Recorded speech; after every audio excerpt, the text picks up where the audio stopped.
I'd like to talk to you today about the phenomena of rhythm. And I want you to realize just how instinctive it is for a human being, how instinctive the law of rhythm is for a human being. Now, as a child is forming, before he forms into a fetus, he starts off as a single cell. Now what happens is this single cell starts vibrating, and it causes the surrounding cells to also start vibrating at the same steady rhythm. Then the cell subdivides, and you know the rest of the story.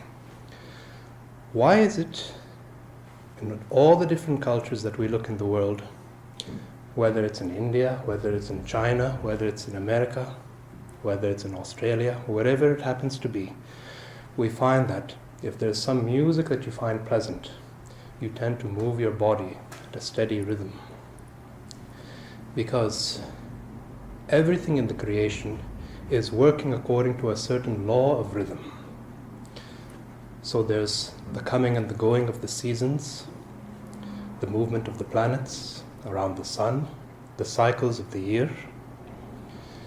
In yoga, we've talked about 3 different deities, or 3 different gods. One which is called Brahma, another which is called Vishnu, and a third which is called Shiva. Maybe some of you have heard these names before. Probably Shiva, I guess, right? So Brahma, he's called the creator god. Vishnu, he's the preserver. Vishnu, he's the destroyer god. And in the East, they said that these 3 energies are one and the same cosmic energy. 3 different aspects of one and the same cosmic energy. What they're saying in a very symbolic, metaphorical way is that everything in the universe is happening according to certain cycles. So, how are the planets formed?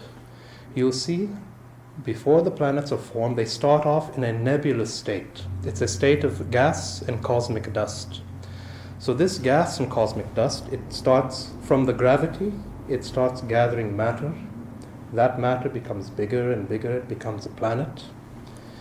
The planet may remain for millions of years, but once again, all the planets must be destroyed and they return back once again to a nebulous state. A cycle has been complete. So we will see these cycles happening everywhere in the creation. Within your own body, there's something called the biorhythms. Why is it that generally people feel tired in the night? It's because there's a gland in the body that releases a certain chemistry, and this chemical tends to make you feel tired. The melatonin that's in the brain. So this is one reason why in yoga, for those of you who've been here in the previous classes, why are we practicing the rhythmic breathing? Because it's found that these specific mathematical proportions help to induce a certain rhythm. And once you fall into a certain rhythm, you fall into a certain state of balance. Also in the yogic sciences, why they told you you should practice yoga at specific times during the day. Does anybody know about this? You've never heard about this?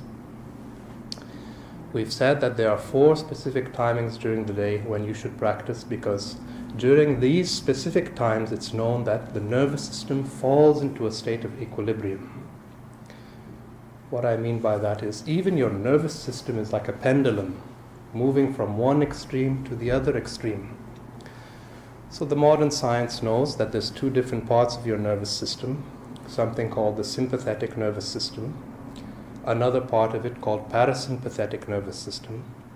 So the sympathetic nervous system, this is all the stress responses of the body, the increase of the beating of your heart.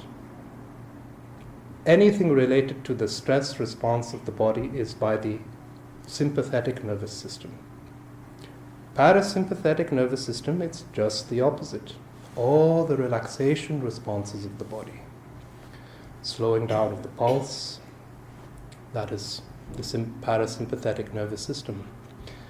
So why they said practice at these times? Because it's found that during these times the nervous system falls into a certain balance and equilibrium. There's a balance between the sympathetic and the parasympathetic. If you keep on practicing yoga during these times and you fall into the rhythm, you'll see that your system will tend to become more and more in a state of balance, assuming you're practicing, there's some growth in your practice.